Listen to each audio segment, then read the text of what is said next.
It out. We need to use some force. So, oh shoot.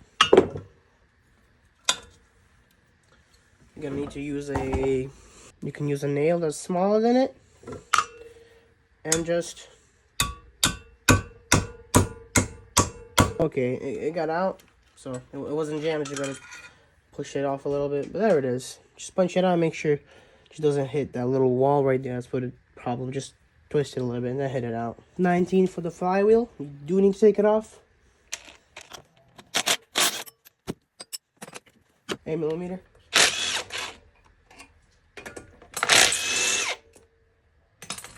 Okay, so you take a screwdriver, you fit it in there like that.